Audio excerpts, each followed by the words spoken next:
예, 반갑습니다. DB금융투자 주식전략 파트장 강영기입니다. 요즘 투자자분들 기업 밸류 프로그램 관심 많으시죠? 이것에 대해서 피상적인 부분이 뭐고 본질적인 부분이 뭔지 이걸 한번 따져보는 시간을 가져보도록 하겠습니다. 자료를 준비했는데 같이 보시죠. 여기 이 페이지 보면 주요국의 PBR 그리고 ROE를 보여줍니다. 우선 미국 볼까요? 예, 미국 시장 PBR 4배입니다. 예, 굉장히 비싸 보이는데 사실 ROE는 18%예요. 그리고 유로존은 주요국 전반으로 봤을 때 적정한 가치를 받고 있는 것 같습니다. PBR은 1.8배, ROE는 13.6%. 오히려 저평가된 건 중국 주식 시장인 것 같아요. ROE가 한 11% 정도 되는데 PBR이 1배. 여러분, 한국 시장은 어떻게 보이시나요? 제 생각에는 오히려 적정 가치를 받고 있는 것 같아요. ROE가 8%지 않습니까? 그리고 PBR이 0.86배.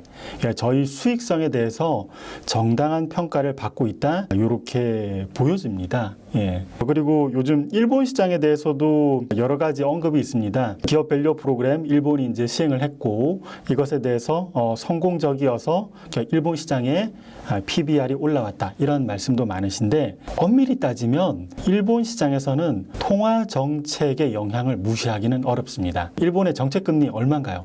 마이너스 0.1%. 정책금리 지금 마이너스대로 낮춰주고 있습니다. 그리고 장기금리도 떨어뜨리는 YCC 정책 이어가고 있죠. 통화 정책의 효과로 일본 시장이 조금 더 밸류에이션을 받고 있다는 부분을 무시하기는 어렵습니다. 그래서 기업 밸류 프로그램 때문에 일본 시장이 잘 나간다, 이렇게 평가하기는 어려워요. 냉정하게 보면 기업 밸류 프로그램 효과에 대해서는 투자자분들이 좀 고민은 해봐야 되겠다, 저는 이렇게 봅니다. 근데 다만 반전이 있습니다. 저희 한국 시장이 밸류에이션이 올라가고 상승하지 않을 것이냐? 아닙니다. 한국 시장은 다른 요인에 의해서 요즘 상당히 좋은 시기를 맞았습니다. 밸류에이션도 업그레이드 될 것이고 주가도 올라갈 겁니다. 그 이유 3가지를 한번 보여드리겠습니다. 첫 번째, 시장 바닥입니다. 바닥에서 회복 국면으로 진입하면 가치주가 일반적으로 좋습니다. 이 3페이지 한번 보시면 흔히 스타일 구분해서 가치주, 성장주 이렇게 많이 하시지 않습니까? 가치주는 최악을 반영하고 여러 펀더멘탈 그리고 주가가 바닥인 다음 평균 회귀가 작동할 때 가치주 성과가 좋아요. 그리고 성장주는 점점 시장이 오르다가 분위기가 무르익으면 미래 여러 상황들을 현재 투영하지 않습니까? 이때 성장주가 또 좋습니다. 성장주는 확장 국면. 지금이 바닥이라면 시장의 근본적인 특성상 가치주가 좋을 때입니다. 역사적으로도 한번 볼까요? 4페이지 보시면 역사적으로 2003년 이때가 이제 카드채 버블 붕괴 이후 회복 국면입니다. 이때 투자하신 분 계신가요? 예, 이때도 가치주가 굉장히 좋았습니다. 사실 2003년 가치주 좋았고 2004년까지도 가치주가 굉장히 좋았어요. 2009년 금융위기 이후 회복 국면, 이때부터는 투자하신 분 꽤 많으실 것 같습니다. 저희가 2009년, 10년, 11년 차화정 장세라고 많은 분들이 알고 계시지만 사실은 2009년에는 가치주 성과가 아주 좋았어요. 예. 이렇게 역사적으로도 회복 국면에서는 가치주가 좋았다, 이걸 알 수 있습니다. 요즘 지표들 보면 흥미로운 부분이 많아요. 5페이지 보시면 여러분, 우리 한국 시장하고 찰떡궁합인 지표 뭔지 아십니까? 여기에서도 나타나듯이 미국, 유럽, 그리고 중국 PMI를 평균하면 돼요. 이게 재고순환 사이클을 나타내는 대용치인데 이게 우리 한국 시장하고 변곡점이 상당히 유사합니다. 여기에서 더 떨어질 수 있을까요? 물론 더 떨어질 수는 있겠죠. 최악의 상황에서 예전에 IT 버블 붕괴, 금융위기, 팬데믹 이런 게 오면 지금보다 레벨이 좀 더 내려갈 수는 있는데 사실 내려갈 룸도 많지는 않아 보여요. 같이 도표에서도 보시듯이. 그리고 요즘 1월 말 기준으로 데이터를 보면 조금 더 올라오고 있습니다. 긍정적인 소식이죠. 펀더멘탈은 바닥 국면에서 올라옵니다. 가치주는 이럴 때 기본적으로 강해요. 다른 정책적인 요인보다도 근본적으로는 이러한 현상이 가치주 강세의 기본 배경이다 말씀드릴 수 있겠습니다. 자, 그리고 금리. 요즘 또 금리도 화두죠. 금리는 제 생각에는 너무 빨리 내려갈 것 같진 않아요. 온건하게 하향 안정해서 내려갈 것 같습니다. 그 이유가 6페이지 보시면 여기 녹색선 화폐 유통속도, 이게 말은 어려운데 사실 수식을 보면 간단해요. P라고 적힌 건 물가입니다. 그리고 Q라고 적힌 건 경기, 이거 나누기 M은 유동성. 그래서 유동성에 대해서 물가나 경기가 얼마나 돈이 많이 쓰이는가, 인문학적으로 표현하면 돈을 쓰고자 하는 마음이 경제 주체가 얼마나 있는가, 그러니까 이걸 보여줘요. 이 녹색선 예전에 1970년대 한번 보시죠. 화폐 유통 속도가 올랐을 때 물가 어땠나요? 사실 화폐 유통 속도 오를 때 인플레이션 두려워해야 됩니다.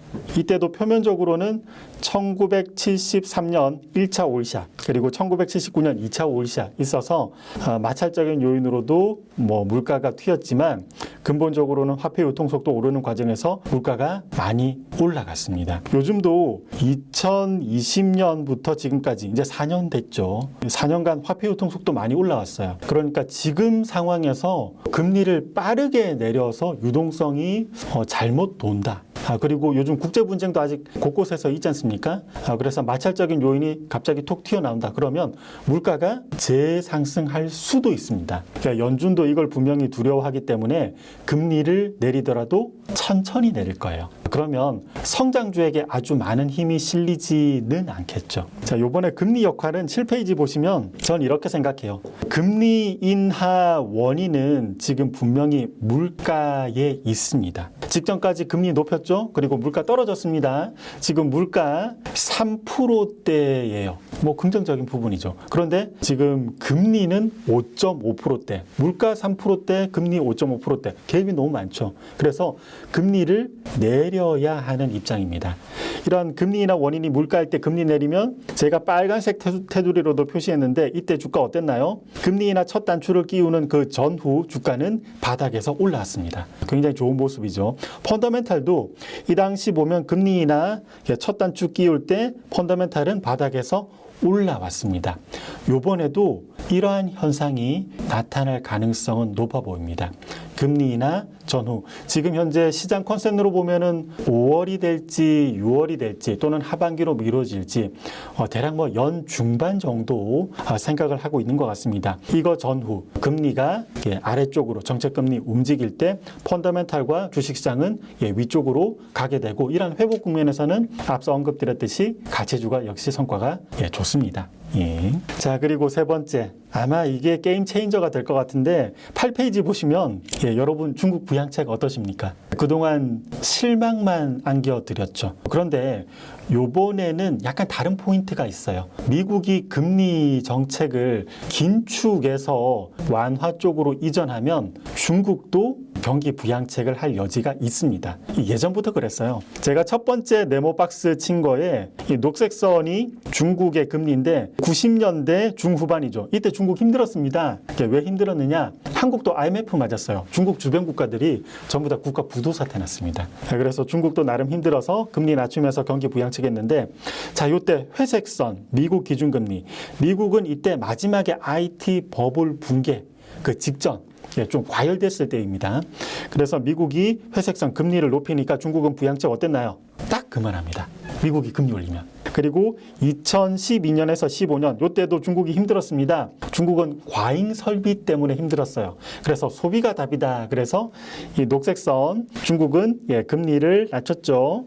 그런데 2015년 12월 이 두 번째 박스 친 것, 이때 미국이 금리 인상 첫 단추를 끼웠습니다. 그러니까 중국은 부양책 어땠나요? 딱 그만합니다. 미국이 금리를 올리면 중국 부양책 해봤자 그 효과는 별로 나타나지 않아요. 중국 자금 미국으로 가서 예금만 해도 되지 않습니까?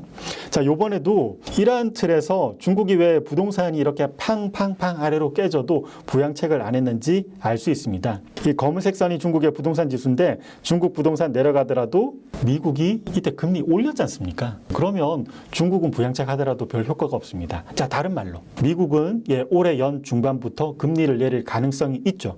자, 그렇다면 중국도 부양책을 할 가능성은 예전보다 훨씬 더 높아집니다. 아마 게임 체인저는 중국의 부양책이 되지 않을까? 저는 이렇게 생각합니다. 중국의 정치 일정 한번 보시죠. 9페이지에 나와 있는데 보통 12월 이때 경제공작회의라는 걸 합니다.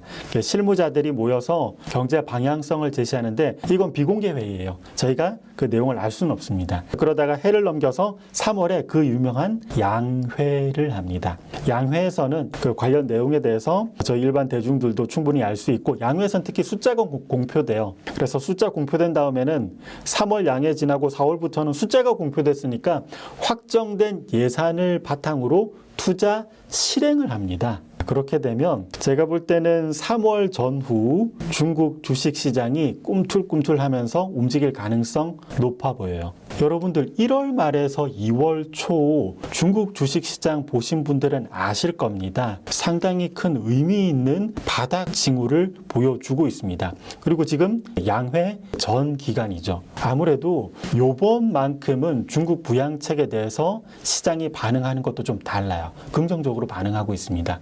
이 모멘텀도 저희 한국 시장 바닥 잡고 올라갈 때 유리하게 작용할 수 있을 것 같아요. 자, 그럼 투자 전략 말씀드려야 되겠죠. 전략가로서 이런 말씀드리기는 뭐하지만 아마 전체적으로 다 좋을 거예요. 근데 전체적으로 좋은 것 중에서 뭐가 더 좋은가를 이제 저는 선별을 해야 될 겁니다. 여기에서 게임 체인저 중국 쪽의 모멘텀과 연계한 주식이 저는 좀 더 좋아 보입니다. 우리 한국 시장 많이 저평가돼 있죠. 많은 종목들이 그 저평가가 회복 국면에서 밸류업이 이루어질 건데 여기에 동력이 있으면 좀 더 밸류업 기간이 길어지고 밸류업 강도도 강해질 겁니다. 자, 그래서 선별한 것 첫 번째는 철강 등 소재입니다. 10페이지 보시면 여러분 회색선이 중국의 광공업 생산 증가율을 보여줍니다. 이게 보통 부양책 하면은 위쪽 방향으로 올라가거든요. 그리고 녹색선은 포스코 제외한 철강, 현대제철 이하 철강 종목으로 볼 수 있습니다. 여러분 제가 만약 이 라벨을 지웠다면 어느 게 철강이고 어느 게 중국의 광공업 생산인지 구분할 수 있으시겠습니까? 둘은 거의 같이 가요. 중국 부양책이 만약에 진퉁이라면 철강 쪽 포스코 제외한 현대제철 포함 그 이하 종목도 같이 갈 겁니다. 그리고 안전마진도 있죠. 이러한 동력이 실패하더라도 지금 현대제철 PBR 0.3배 오고 가고 있습니다. 현대제철이 망하지 않는 이상해야 여기에선 안전마진이 지금 충분히 확보돼 있고 이후 동력도 있으니까 투자할 만한 것 같아요. 자, 그리고 마지막으로 화장품 등 소비재입니다. 11페이지에 나와 있는데 여기에서 회색선은 중국의 소비자 신뢰 지수입니다. 중국의 데이터가 너무 안 좋을 때는 일시적으로 단절되기도 해요. 발표가. 그래서 지금 보시면 좀 뭐라고 할까 매끄럽지는 않은데 전체적인 윤곽은 보실 수 있을 겁니다. 그리고 중국 소비자 신뢰 지수하고 맞춰서 이게 이제 화장품 쪽입니다. 사실은 소비자 신뢰 지수 심리가 무너지면서 저희 한국 쪽에 화장품 유치한 소비재도 주가가 많이 안 좋았죠. 이 소비자 신뢰 지수 무너진 시점이 언제부터냐면 중국 헝다 사태 때부터. 이 각국별로 문화가 다르니까 소비 심리가 연동되는 게 약간 달라요. 미국은 보통 임금하고 연동해서 소비 심리가 형성이 됩니다. 근데 중국은 부동산과 연관해서 소비 심리가 형성됩니다. 만약 부양책이 실행됐다고 해보겠습니다. 그러면 부동산은 안정될 겁니다. 부동산이 올라간다까지는 아니더라도 부동산 안정될 겁니다. 그러면 지금 아주 바닥권에 있는 중국의 소비 심리도 안정돼서 조금씩은 위쪽으로 가겠죠. 그러면 한국과 연관해서는 저희 국내 주식시장의 화장품 유치한 소비재가 밸류업 과정에서 조금 더 동력을 받지 않을까 이렇게 생각합니다. 자, 제가 준비한 건 이 정도까지입니다. 정리해 보면 밸류업 프로그램 물론 기대도 되고 잘 됐으면 하는데 요것이 메인 동력은 아니고 지금 회복 국면에서 그리고 금리도 회복 국면을 받침하고 있고 그리고 중국의 모멘텀도 대기하고 있으니까 이 힘으로 저희 국내 주식시장 올라가고 밸류업도 이루어질 겁니다. 이 과정에서 중국과 연계된 여러 소재 그리고 소비재 업종들 관심 있게 보시면 투자 수익률을 높이는 데 도움이 되지 않을까 생각합니다. 이상 발표 마치겠습니다. 감사합니다.